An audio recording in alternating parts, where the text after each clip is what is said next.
મારું નામ પંકજ સોલંકી છે.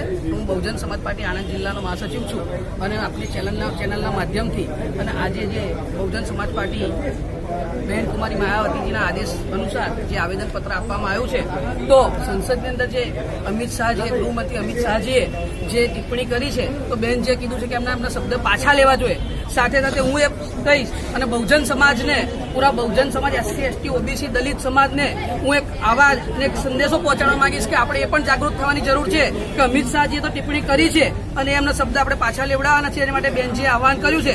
સાથે સાથે બાબા સાહેબ આંબેડકરને જીવતા જીવત બીજી પાર્ટીઓ, જે કોંગ્રેસ પાર્ટીઓ જેવી રહી, જે રાષ્ટ્રીય પાર્ટીઓ રહી, એમને બાબા સાહેબનું જીવતા જીવત સન્માન કર્યું નથી અને આજે એ લોકો પણ પોતાના ઝંડા બાબા સાહેબના લઈને નીકળી પડ્યા છે અને બાબા સાહેબના સન્માન આપવાની વાત કરે છે, બાબા સાહેબને માન સન્માન આપવાની વાત કરે છે. તો બહુજન સમાજ પાર્ટીને અને બહુજન સમાજના લોકોને હજુ પણ જાગી જવાની જરૂર છે કે ડોક્ટર બાબા સાહેબ આંબેડકરના નામે રાજનીતિ ના થવી જોઈએ. આ દેશની અંદર કોઈ પણ અગર બાબા સાહેબની વિચારધારા પર ચાલતી પાર્ટી હોય અને અગર બાબા સાહેબના સન્માનમાં અને બાબા સાહેબના સન્માન માટે મેદાનમાં ઉતરનારી પાર્ટી હોય તો એક જ પાર્ટી છે બહુજન સમાજ પાર્ટી. બરાબર. તો બહુજન સમાજ પાર્ટી, બહુજન સમાજના લોકોને જાગવાની જરૂર છે.